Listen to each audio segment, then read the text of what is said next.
சின்ன மாவட்டம் நான் தளபதியின் கோட்டை நாங்க போட போறோம் ஓட்டை அந்த மாத்த போறாரு நாட்டுல பிறப்புக்கும் எல்லாம் உயிருக்கும் தளபதியோட வாக்கியம் விஜய் என்ன தமிழ்நாட்டுக்கு கிடைச்ச ஒரு வாக்கியம். வணக்கம் நண்பா, நான் உங்கள் ஜாம்ஜிடி. தளபதி ரசிகர் பாத்தீங்கன்னா அவர் தளபதிக்காகவே ஒரு பாட்டு ஒன்று பாடியிருக்காருங்க. சோ அந்த பாட்டோட வரிகள் பாத்தீங்கன்னா ஒவ்வொரு வரிகளும் பாத்தீங்கன்னா தளபதிக்காகவே அந்த அளவுக்கு ஒரு ரசிச்சு எழுதிருக்காரு நினைக்கிறேன். சோ அந்த அளவுக்கு தளபதி வெரி ஃபேனா இருக்காரு. சோ இந்த பாட்டை கேட்டீங்கன்னா மறக்காம கமெண்ட் பண்ணுங்க. பாட்டோட வரிகள் என்னெல்லாம் சேர்த்திருக்காருன்னா, அவர் சினிமா துறையில இருந்தும் சரி, அதுல இருந்து அதுக்கப்புறம் ஒரு ஃபேன்ஸும் அதுவும் கரெக்ட் ஆகி அப்புறம் அதுல இருந்து பாத்தீங்கன்னா இப்ப எலெக்ஷன் வந்திருக்காரு. இந்த எலெக்ஷனும் சேர்த்து 2026 வரப்போகுது. அதுக்கும் சேர்த்து மொத்தமாவே தளபதி எங்கெல்லாம் அவருடைய கரெக்ட் ஆயிருக்கும் எல்லா இடமே எடுத்து அவர் ஒரு பாட்டாவும் பாடியிருக்காரு. பாட்டோட வரிகள் பாத்தீங்கன்னா எல்லாமே சூப்பரா இருக்குங்க. ஸோ இது பாத்தீங்கன்னா லோயலா அவருடைய மணி அவர் முன்னாடி தான் இந்த பாட்டை பாடியிருக்காரு. ஸோ அந்த பாட்டை கேட்கும் போது என்ன பண்ணியிருக்காருன்னா, பாட்டு நல்லா இருக்குன்னு சொல்லிட்டு அவருக்கு சால்வை போட்டு அவர் மரியாதை வச்சிருக்காரு.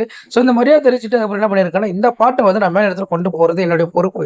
ஸோ நான் கண்டிப்பா இந்த பாட்டு மேல இடத்துல போற சொல்லியிருக்காங்க. அநேகமா இது இந்த பாட்டு பெரிய ஸ்கிரீன்ல வரதுக்கு நிறைய வாய்ப்பு இருக்கு. எம்ஜிஆரும் விஜயகாந்தும் இவங்களுடைய பேரும் இந்த பாட்டு வரியில வருது. ஸோ அந்த பாட்டு இப்போ கடைசியில போடுறேன். அந்த பாட்டை கேளுங்க. எப்படின்னு மறக்காம கமெண்ட் பண்ணுங்க. முடிஞ்ச என் சேனலை ஃபாலோ பண்ணிக்கோங்க. எம்ஜிஆர் விஜயகாந்த் ரெண்டு கலந்த உருவண்டா தளபதி வழியின் இல்லையே கொடிய புச்சுன்னு வருவண்டா ரெண்டு ஃபுல்லா ஸ்டாக்குல எங்க அண்ணன் பேச்சு பரவண்டா தளபதி தம்பின்னு சொன்னா எங்களுக்கு எல்லாம் கருவண்டா.